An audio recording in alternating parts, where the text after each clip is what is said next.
वक्त से लड़कर जो नसीब बदल दे, इंसान वही जो अपनी तकदीर बदल दे।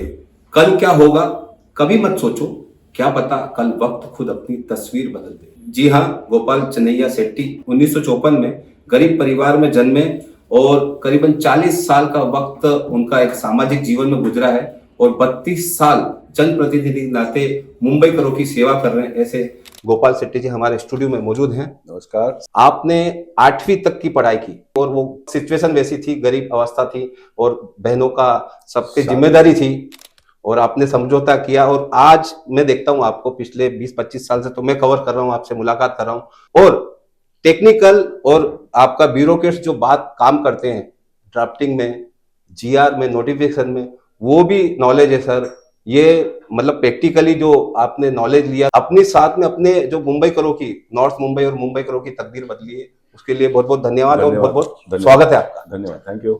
तो आज हम गोपाल सेट्टी जी से पॉडकास्ट में एक महासेवा न्यूज और एमएनएस मीडिया न्यूज सर्विस के संयुक्त तत्वाधान में हम जो पॉडकास्ट करते हैं, आज आप लोगों को अवेयर करेंगे, एजुकेट करेंगे तमाम मुद्दे। और आज ये पॉडकास्ट खास होगा क्योंकि इसमें जो गोपाल सेट्टी जी मुद्दे उठाएंगे वो आपके भी मुद्दे होंगे, क्योंकि वो जनहित में 40 साल से जो काम कर रहे हैं, कि उन्होंने बोला कि मैं अब और खुल के काम करूंगा, तो बहुत सारी खुल के बातें होंगी। तो इस वीडियो को ज्यादा आप सभी से रिक्वेस्ट है शेयर करें, क्योंकि ये आपका मुद्दा है, जनहित का मुद्दा है। तो आप सभी का भी स्वागत है, सभी लोगों का जो गोपाल सेट्टी के चाहने वाले प्लीज कमेंट्स करें। साथ ही मैं आगे बढ़ते हुए मैं गोपाल सेट्टी जी को यही कहूंगा कि 92 से जो है जनप्रतिनिधि की आपकी जो यात्रा शुरू हुई, आप एज ए कारपोरेटर, फिर उसके बाद बेस्ट कारपोरेटर, फिर उसके बाद डिप्टी मेयर साहब, आमदार 2 टर्म्स, जी हाँ। खासदार, और इतना लंबा समय आपको भारतीय जनता पार्टी ने दिया। आपने भी भारतीय जनता पार्टी को बहुत सारी चीजें दी है, उसके लिए मैं आपको यही कहूंगा कि जनता की तरफ से आगे भी आपको भारतीय जनता पार्टी बहुत सारी चीजें दे। लेकिन आप आजकल आप खुलकर जो बोल रहे हैं लोगों के हित में, खास तौर पर हाउसिंग सेक्टर पर हम पॉडकास्ट ये खास शूट कर रहे हैं, बात कर रहे हैं आपसे इनसे। तो सबसे पहला सवाल गोपाल जी, मुंबई जैसे विकसित महानगर में आज भी जो ब्यूरोक्रेट्स हैं, सरकारी कर्मचारी हैं, खासतौर पर मुंबई की रीडेवलपमेंट की बात करें, आईडीसीसी से लेकर ओसी तक खूब परेशानी आती है। वहां भले से टेनेंट हो सेल्फ रीडेवलपमेंट में या भले से डेवलपर हो, बहुत परेशानी आती है। उस टाइम को यदि आप काम को बोले कि 3 साल 2.5 साल में बिल्डिंग बन जाएगी, वो सालों साल गुजर जाते हैं और वो बहुत डिले हो जाता काम। देखिए, अगर मैं बहुत खुलकर कुछ बातें रखूं आपके सामने, तो मुंबई की जो डेवलपमेंट, रियल एस्टेट की जो हालत हुई है, उसके लिए कोई एक आदमी जिम्मेदार नहीं है, सभी लोग हैं। और इन दिनों में जो रीडेवलपमेंट स्टेज में बिल्डिंग जा रही है और ऑफिसरों का जिस प्रकार का मनमानी कारोबार चल रहा है, उसमें आने वाले दिनों में जो बिल्डिंग में रहने वाले लोग हैं उनका भी इन्वॉल्वमेंट होना जरूरी है। नगर सेवक, एमएलए, एमपी, इन सारे लोगों का तो काम है, मिनिस्टर तक, ऊपर तक, लेकिन सबसे पहला शुरुआत उन्होंने भी करना चाहिए। आज होता क्या है कि एक बार एग्रीमेंट कर लिया, भाड़ा ले लिया, कॉर्पोरेशन बैंक में जमा कर लिया, बाद में बिल्डिंग बनेगा उसका राह लोग देख रहे हैं, और एक टाइम बाउंड पीरियड होता है कि इतने साल में वापस पोजीशन देना है। और ये वीक पॉइंट ऑफिसरों ने पकड़कर फिर बिल्डरों को उनका नाक दबाना शुरू कर देते हैं। फिर ये बिल्डर लोग अनाप शनाप पैसा देते हैं और ये करप्शन का एक सिस्टम डेवलप हुआ, ऐसा कहूँगा तो उसमें कोई अतिशयोक्ति नहीं होगी। मुझे लगता है कि आने वाले दिनों में बिल्डर ने लोगों को कहना चाहिए कि मैं पैसा पूरा भर दूंगा, रसीद आपको लेके आके दूंगा, उसके बाद में अगर मुझे सीसी या तो फर्दर सीसी नहीं देते हैं, या तो मैंने अप्लाई करने के बाद में आईओडी नहीं मिलता है, तो आप लोग को आना पड़ेगा। इस प्रकार का भी कमिटमेंट अगर करते हैं तो एक बहुत बड़ा बदलाव ये इंडस्ट्री में आएगा, क्योंकि आज ऑफिसरों को डर नहीं है। पॉलिटिशियन लोग तो कितने लड़ते हैं मुंबई शहर में, आप लोग देखते हो, लेकिन अगर लड़ते भी है तो विधानसभा के अंदर, कॉर्पोरेशन के हॉल के अंदर, कुछ लोग व्यक्तिगत भी जाकर लड़ते हैं, मदद होता है। लेकिन एक बात आपने बहुत दिनों से देखा होगा कि कॉर्पोरेशन में हो या तो फिर स्टेट गवर्नमेंट में से हो, ऐसे अधिकारियों के ऊपर कार्रवाई नाम की चीजें नहीं है, जीरो है। एक भी व्यक्ति के बारे में आपने सुना है गलत किया, सही समय पे काम नहीं किया, शिकायत आ गया तो उसको मेमो दे दिया, सस्पेंड कर दिया। ट्रांसफर भी बहुत कम जगह पे होता है, ट्रांसफर भी होता है तो व्यक्तिगत जिनका स्वार्थ है, लेना देना, उसके हिसाब से सब चल रहा है और ये इंडस्ट्री खत्म होते जा रही है। मुझे डर इस बात का कि इतने बड़े पैमाने पे इन दिनों में काम शुरू है, भगवान करे मार्केट ऐसा ही रहे, इससे अच्छा हो, लेकिन अगर समझो कुछ सेटबैक आ गया तो क्या होगा इसका कोई अनुमान नहीं कर सकता है। ऐसी स्थिति पैदा हो सकती है आने वाले दिनों में। इसलिए जागरूकता से जिन्होंने अपना घर खाली कर लिया है, उन्होंने, उनके आर्किटेक्ट, उनके बिल्डर, ये सारे लोगों ने जितना हो सके उतना जल्दी बिल्डिंग बनाने का प्रयास करना चाहिए।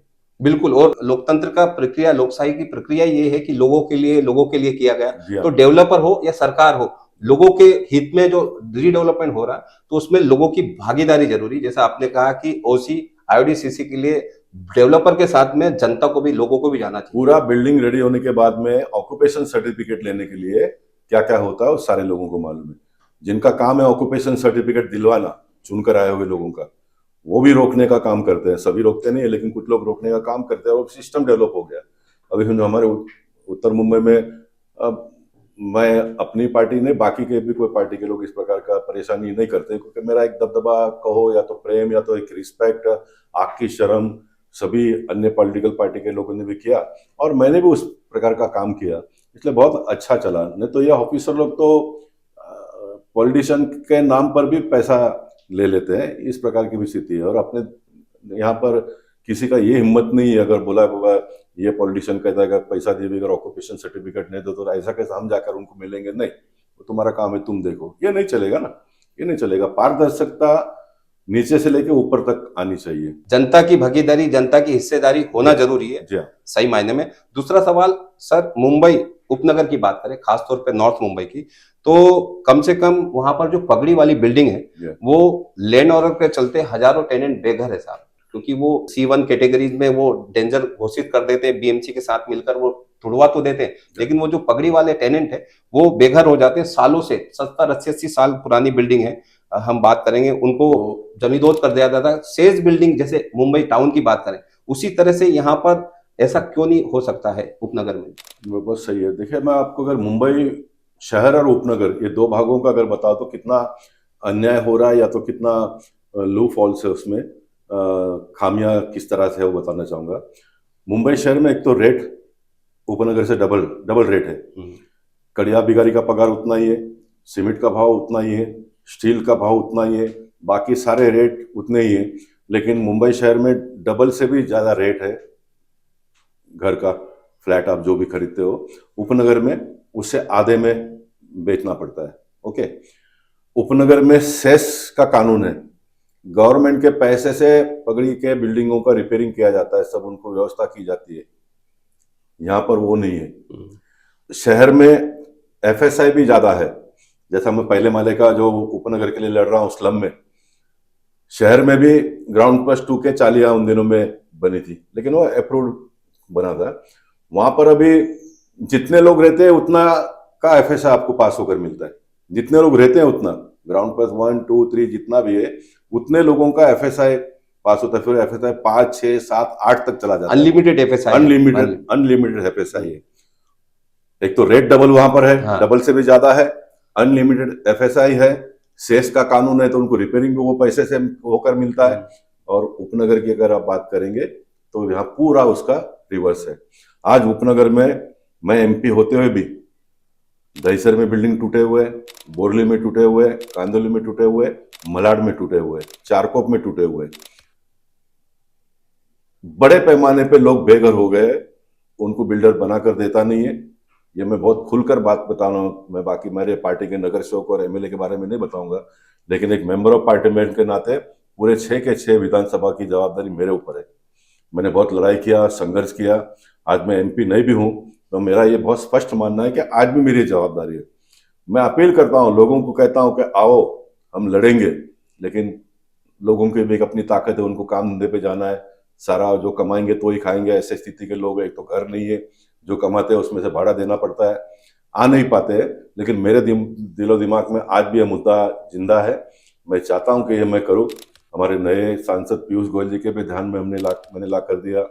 मेरा एमपी का कार्यकाल पूरा होने के बाद में सब आमदारों से भी बात किया कि आप अपने अपने विधानसभा का लो हाथ में संघर्ष करना पड़ेगा लोगों को न्याय देने के लिए। साहब, एक व्यक्ति के पास उसके एक घर के सिवा कोई प्रॉपर्टी नहीं है, उसके ऊपर भी बहुत सारे लोगों ने लोन लिया है।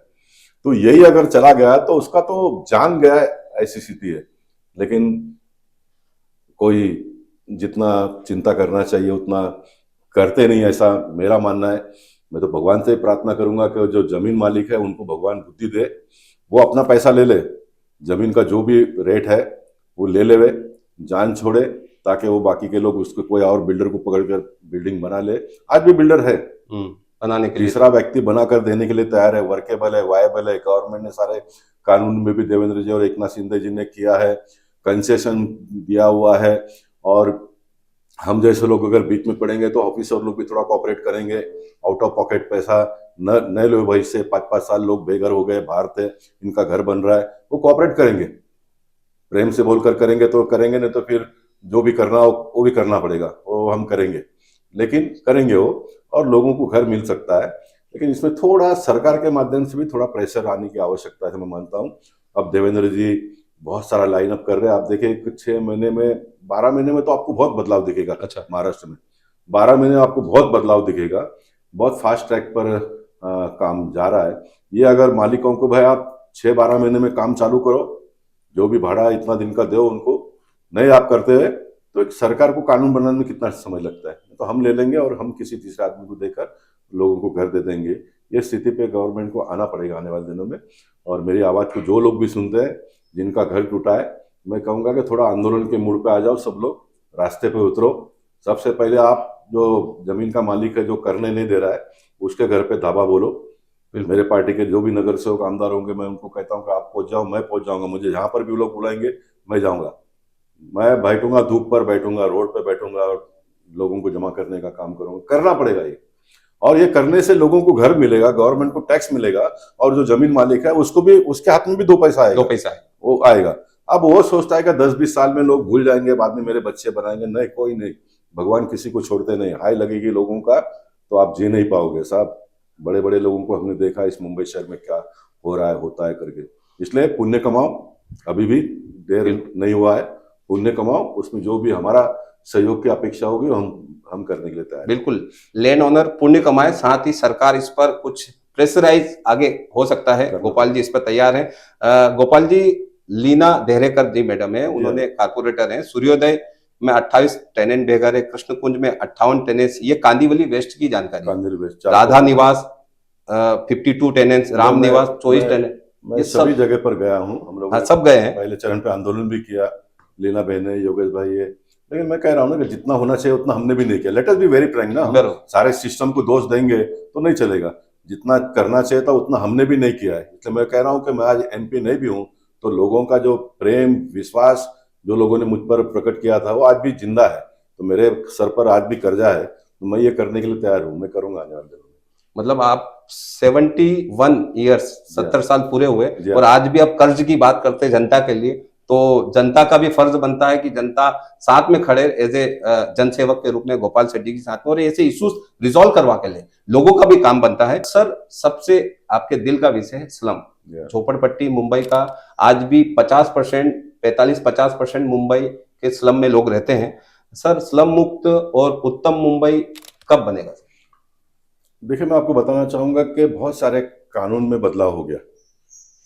पिछले सरकार एकनाथ जी और देवेंद्र जी ने मिलकर एसआरए के कानून में बहुत बड़ा बदलाव किया।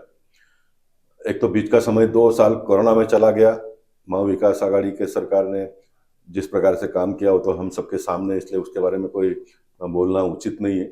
कोरोना का समय चला गया, बाद में सरकार बदल गई, जो हुआ हम सब लोगों ने देखा। लेकिन जो 2.5 साल बाकी का मिला एकनाथ जी को और देवेंद्र जी को, उसमें बहुत सारे कानूनों में बदलाव कर दिया है।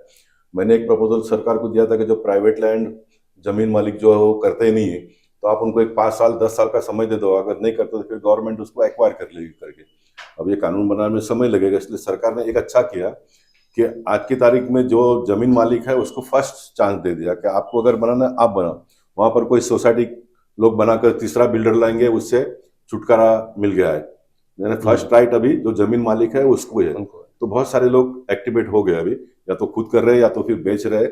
यानी सोसाइटी के लोगों का सबका जाके हाथ पांव पड़कर कंसेंट लेना ये बंद हो गया। देखिए, कुछ बातें खुलकर हमको कहने भी पड़ेगी। लेकिन जो 150-200 फुट के जगह में बैठा है उसको 300 फुट का नया घर मिलकर बन रहा है, उसको भाड़ा मिल रहा है, सरकार ने इतनी सारी व्यवस्था की है, लेकिन उसके बाद में भी फिर वहां पर एक लीडर तैयार हो जाता है, उसके पीछे लोग पड़ जाते हैं और वो लीडर अपना मनमानी करता है। ठीक है, आप मेहनत करते हो, उसका 2 पैसा आप बिल्डर से ले लो, उसमें भी कोई प्रॉब्लम नहीं। बिल्डर भी तो कुछ कमाने के लिए करता है ना, उसमें कोई वादा नहीं। लेकिन वो बिल्डर से बड़ा बिल्डर वो वहां का नेता बन जाएगा तो फिर स्कीम कैसे होगा? लोगों को न्याय मिलना जरूरी है। हाँ, आप लोगों को घर मिले, जैसा मैंने पुण्य कमाने की बात कही, जो आज 200 फुट के घर में बैठा उसको 300 फुट का घर मिल जाएगा, वो सुखी हो जाएगा। उसके मन से जो दुआ निकलेगी उसका थोड़ा परसेंट आपको मिलेगा, थोड़ा बिल्डर को मिलेगा, थोड़ा सरकार को मिलेगा, सबको इक्वल मिल जाएगा। लेकिन आप अगर उसको परेशान करते हो तो उसकी बददुआ भी आपको लगेगी। इस बात को भी ध्यान में रखकर सभी मानवीय जीव इस धरती पर जो लोग जीते हैं उन्होंने इस बात को सोचना पड़ेगा। अब सरकार ने यह भी कहा है कि महानगर पालिका का प्लॉट है तो आप करो, म्हाडा का प्लॉट है तो आप करो। इसमें बहुत बड़ा बदलाव आते गया है और आपने देखा होगा कि एसआरए के कामकाज में इन दिनों में थोड़ी गति आई है। आने वाले दिनों में और भी ज्यादा गति आएगा। अभी हाल ही में कल्याणकर जी से आप मिले थे, सीईओ है सारे जी से। हाँ, तो कल्याणकर जी मुझे बहुत दिनों से समय दे नहीं रहे। 2 मीटिंग उन्होंने, सब बातें खुलकर कहेंगे ना, 2 मीटिंग लगाया, उन्होंने लास्ट मोमेंट पे कैंसिल किया और मुझे जनता ने आवाज दी है, मैं अपनी आवाज को जगह जगह पे उठाते रहता हूँ। मुझे कल्याणकर साहब के साथ में मीटिंग करके कोई बहुत बड़ा वो कानून में बदलाव करके मुझे मदद, मतलब लोगों को मदद करेंगे, मदद तो कोई कर ही नहीं सकता है, इंक्लूडिंग गोपाल शेट्टी। जो कानून बना है उसी हिसाब से आपके काम करने का। अगर कानून में परिवर्तन करना है तो सरकार के पास से कानून बनवा के लेने का। लेकिन काम चल रहा है। और मैं आपको बताऊं कि इन दिनों में जो मीडिया है, एक हमें मीडिया का एक बहुत डर हुआ करता था, अभी वो भी खत्म हो गया है। मीडिया के भी लोग भी 75%, मेरा यह मानना है कि वो पॉलिटिशियन लोगों के, सरकार के पीछे पड़े रहते हैं। जनता के विषय के ऊपर मीडिया ने जितना हाईलाइट करना चाहिए वो होता नहीं है। मैं बहुत सारे न्यूज़पेपर का नाम ले लूंगा क्योंकि टाइम्स, इंडियन एक्सप्रेस का तो गोयनका जी का सारे लोगों को पता है इमरजेंसी में किस तरह से उन्होंने काम किया। अटल जी से लेकर अडवाणी जी ने, सब ने उनका स्तुति किया। एक वर्तमान पत्र सरकार को अपने अंकुश में रखने की जितनी ताकत मीडिया में है, लेकिन वो भी आजकल कैसे हो गया है वो भी हम सब लोग देखते हैं। तो मैं मानता हूं कि सब लोग ने अपने अपनी जवाबदारी को लेकर थोड़ा आउट ऑफ द बॉक्स आकर काम करना पड़ेगा आने वाले दिनों में। तभी मुंबई स्लम मुक्त होगा। स्लम मुक्त तो मुंबई होगा, पक्का होगा, लेकिन देखिए सबको आज नहीं तो कल होगा। आज का जो गरीब आदमी है वो, उसका लेवल तो बढ़ना ही है ना, कितना बढ़ेगा उसके ऊपर है, लेकिन बढ़ना तो है। वैसे स्लम मुक्त होना तो जरूरी है, लेकिन आप जितना जल्दी करोगे उतना लोग सुखी हो जाएंगे। मैं ऐसा मानता हूं कि एक व्यक्ति का जीवन का सुनहरा 10-15 साल अगर आप झोपड़पट्टी में से उसको निकाल कर एक अच्छे घर पे ले जाओ तो उसके जीवन में बहुत बड़ा बदलाव आएगा। मैं जो ये संघर्ष क्यों कर रहा हूं कि मैंने झोपड़पट्टी को देखा नहीं है, उनकी शिकायतों को सुना नहीं है, तो मैं उसका भुक्तभोगी हूं। मैं 55 साल झोपड़े में रहकर निकाला। मैं 3 बार नगर सेवक, एमएलए बनने के बाद में भी मैं झोपड़े में ही रहा था। मेरा एक कमिटमेंट था कि मैं मेरे बस्ती के सारे लोगों को बिल्डिंग में भेजूंगा, फिर मैं रहने के लिए जाऊंगा। लेकिन मेरी बच्ची बड़ी हो गई तो घर के लोगों ने प्रेशर लाया कि छोड़ो अभी, चलो करके। एक 12 साल से मैं बिल्डिंग में रह रहा हूँ। तो मई महीने में 44 डिग्री के टेम्परेचर में 200 फुट के घर में लोग कैसा रहते हैं, वो उसको मैंने सहा है। तो भुक्तभोगी है। मैं उसका भुक्तभोगी हूँ। इसलिए मैं ये प्रयास कर रहा हूँ। आज माँ बाप मेहनत करके बच्चों को पढ़ाते हैं, डिग्री डबल ग्रेजुएट करते हैं। एक खूबसूरत लड़की, भगवान ने उसको खूबसूरती भी दी, लेकिन उसका दुर्भाग्य यह है कि वो झोपड़पट्टी में रहती है। डबल ग्रेजुएट होने के बाद में भी तो उसको लड़का झोपड़े पट्टी का ही लाना पड़ता है। ये अगर 300 फुट के घर में भी जाके रहेगी ना तो उसको एक अच्छा लड़का मिलेगा, अच्छे लड़के को अच्छा लड़की मिलेगी। ये मैंने अपने मतदार संघ में भाषणों में कहा है, आप करिए, सारे जल्दी करो। लोगों को भी कहा अड़ंगा मत डालिए, आप जल्दी जल्दी क्लियर करो, बिल्डर को मदद करो। लेकिन बिल्डर को मदद करो ये कहते हैं तो फिर लोगों को लगता है कि बिल्डर का बाजू लेते हैं। लेकिन मेरे बारे में कभी लोगों ने भी इस प्रकार का मन भी नहीं बनाया और किसी प्रकार का आरोप भी विरोधी पार्टी के लोगों ने भी नहीं लगाया। साथ में काम करने वाले कुछ लोग जेलसी के माध्यम से कभी कभी कर लेते, ठीक है, भगवान उनका भी भला करे, लेकिन अच्छा चला मेरा। बिल्कुल। और जो गरीबी और वो नीचे जो स्लम है उसका जीवन व्यतीत किया, वही उस दर्द समझ सकता उन लोगों का। और इस पर भी आगे आने वाले दिनों में निश्चित ही काम गोपाल जी कर रहे हैं। हजारों करोड़ की जो सीमेंट कंक्रीट की रोड मुंबई करों के लिए बन रही है, अच्छी बात है। हमारे मुख्यमंत्री और मुख्यमंत्री ने मिलकर जो चीजें की है, लेकिन इस डेवलपमेंट के काम में कहीं ना कहीं असमंजस न होने की वजह से सड़क, एक ही सड़क मतलब 3 साइड में सड़क है तो तीनों साइड में सड़क एक साथ खुदी जा रही है, जिससे मुंबई का ट्रैफिक से काफी मारा परेशान है। और आप आए दिन वीडियो वायरल हो रहे हैं जनता के, लोगों के। देखिए, एक बात को हम सब लोगों ने मिलकर समझ लेना चाहिए कि अभी वो सीसी रोड का रेट कितना है, क्या है, वो सब थोड़ा देर के लिए बाजू में रख देंगे, लेकिन सीसी रोड बनना ये जरूरी है आज, नहीं तो 5 साल के बाद में भी जो भी रोड बनेगा वहां पर वो ट्रैफिक का प्रॉब्लम सबको फेस करना ही है। अब हुआ क्या कि पूरे टोटलिटी में सभी जगह पर काम शुरू हो गया एकदम। अब महाराष्ट्र के मुख्यमंत्री, उप मुख्यमंत्री ने निर्णय दे दिया पूरा कर लो, कमिश्नर ने निर्णय ले लिया पूरा करने का, फिर एक कॉन्ट्रैक्टर टूट पड़ते हैं काम पाने के लिए। अब सीसी रोड बनता है मालूम पड़ा तो फिर वहां का नगर सेवक, वहां का एमएलए वो चिट्ठी लिख देता है। ये सारा होकर एक जगह पे आकर एक कभी कभी निर्णय कमिश्नर को भी लेना पड़ता है, लिया। मैं ये नहीं कहूंगा कि उन्होंने गलती किया है, हो गया है ये। मैं आज की तारीख में इतना ही कहूंगा कि अभी सेकंड फेज का जो काम शुरू होने वाला है उसका मैंने चिट्ठी लिख दिया है, वो थोड़ा प्लानिंग करके करे। और ये जो फर्स्ट फेज का जो अभी चालू है इसको हम सब लोगों ने मिलकर जल्दी से जल्दी करके एक ट्रैफिक की जो समस्या निर्माण हुई उसमें से छुटकारा पा लेना चाहिए। परेशानी थोड़ी है लेकिन लॉन्ग लाइफ के लिए एक आपका 50 साल खड्डा मुक्त आप मुंबई को देख पाओगे, ये भी आपको मानना पड़ेगा। दूसरा इसका पीछे का एक एस्पेक्ट जो वो भी मैं बताऊंगा, जो रोड आज बनता है उसका रेट आप देखेंगे और 10 साल के बाद में जो बनेगा उसका रेट बहुत बढ़ने वाला है।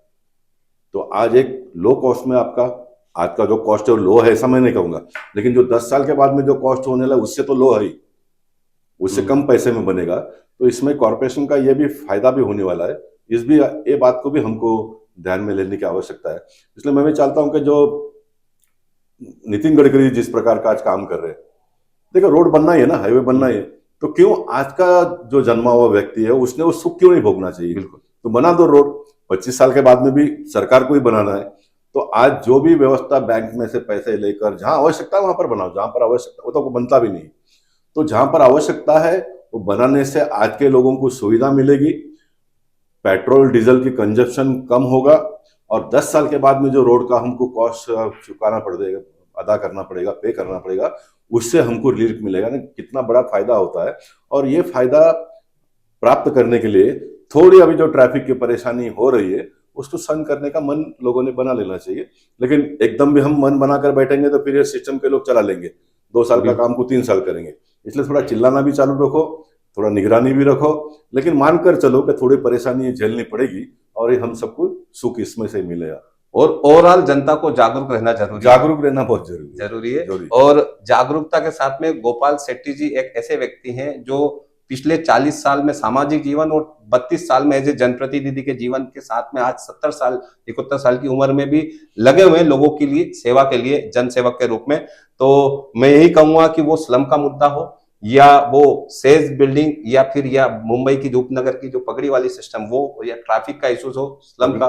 पगड़ी वाले बिल्डिंग का मैं आपको बताऊंगा, बार बार एक डिस्कशन आप करिए, इसको आप जिंदा रखिए। बिल्कुल, ये बहुत बड़ा, मैं फिर एक बात बहुत ईमानदारी से कहना चाहता हूँ, एक सामान्य व्यक्ति के पास एक घर के सिवा कुछ है ही नहीं। मैं उनसे भी निवेदन करूंगा, एक रह गया मुद्दा, अब ये पगड़ी में रहने वाले लोग, इनको ओनरशिप करके मिलता है, लेकिन ये पगड़ी वाले भी जो ओनरशिप फ्लैट वाले को मिलता है 30% 40% एक्स्ट्रा, वो मांग रहे हैं। वो मांगने का इनको कोई अधिकार नहीं है, कोई अधिकार नहीं है।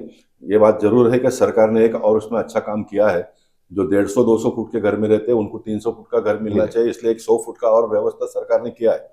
अब ये 100 फुट का कंस्ट्रक्शन का कॉस्ट ये वो सब बिल्डर को लगता है। अब कुछ लीडर भी इस प्रकार के पैदा हो गए, वो लोगों को भड़काते हैं। तो मैं, भले आपको थोड़ा बुरा लगेगा, मैं लोगों से इस बात पर निवेदन करना चाहूंगा, आपको अगर जमीन मालिक आपका ओनरशिप करके जितना जगह है उतना देता है, सरकार के नियम से जो एक्स्ट्रा मिलना है 300 फुट के नीचे वाले, 300 फुट के ऊपर वाले तो मांगना ही नहीं चाहिए, जितना है उतना मिलता है, उसने 1 2 3 करना चाहिए। आपका एक घर बन के मिल जाएगा, वो प्रॉपर्टी की आज वैल्यू क्या हो गई इसको तो जरा सोचो। और 33% आपको जो ओनरशिप का देना है उसमें से आपकी जान छूट जाती है। तो ये सारे चीज को रहने वाले लोगों ने भी, क्योंकि मैं तो देखो सब क्लियर कट बात करता हूँ, मैं किसी को अच्छा और बुरा लगने के लिए बात नहीं करता हूँ, मैं अच्छा होने के लिए काम करता हूँ हमेशा। मेरा आप हर काम में आप देखेंगे अच्छा होने के लिए बात करता हूँ, और लोग मानते हैं। आप लोगों को अगर समझाएंगे तो लोग मानते हैं। तो लोगों ने भी इस मानसिकता से बाहर आना चाहिए। पगड़ी वाले लोगों ने जमीन मालिक के पास से ज्यादा मांगने का कोई अधिकार नहीं है। हाँ, अगर आपका 300 फुट है, आप 400 फुट को 100 फुट का ज्यादा पैसा कंस्ट्रक्शन का देके जो भी बातचीत करके होता है वो करो, लेकिन परवड़ता भी नहीं है, क्योंकि प्लॉट एक तो छोटा है, वो बेचेगा, उसमें से 2 पैसा मिलेगा, उसमें से तो बिल्डिंग बनेगा ना। ये बात को भी थोड़ा लोगों ने ख्याल करना चाहिए इसमें। और बहुत डिटेल में अगर बात करना है तो फिर एक बार मुझे एक बार बुलाइए फिर से बोलेंगे, और बैठेंगे। वो टेनेंट लोग को भी बुलाइए, तो उनके बिल्कुल। मन के शंका को भी दूर करेंगे। एक सेमिनार ही रखेंगे इस पर। हाँ, देखिए ये सब सारी बातें ना सरकार बहुत खुल करके नहीं, क्योंकि सरकार के लोगों को वोट लेना होता है, बिल्कुल। सारे लोगों को वोट लेना होता है ना, सारे लोगों को वोट लेना होता है। तो लेकिन अभी मैं थोड़ा फ्री हो गया हूँ, तो मैं तो वैसे पहले भी बोलता था, हाँ। लेकिन अभी थोड़ा और खुलकर बोलूंगा, क्योंकि मुझे खोना कुछ नहीं है, हाँ, मुझे कुछ भी है वो पाना ही है। पाना है। और मैं ये मानता हूँ कि मैं उत्तर मुंबई के सारे लोगों को अगर घर बनाकर देता हूँ तो उसमें से मेरे सरकार को भी फायदा ही होना है, क्योंकि वो लोग भी वोट देना शुरू कर देंगे, बिल्कुल। वोट देना शुरू कर देंगे।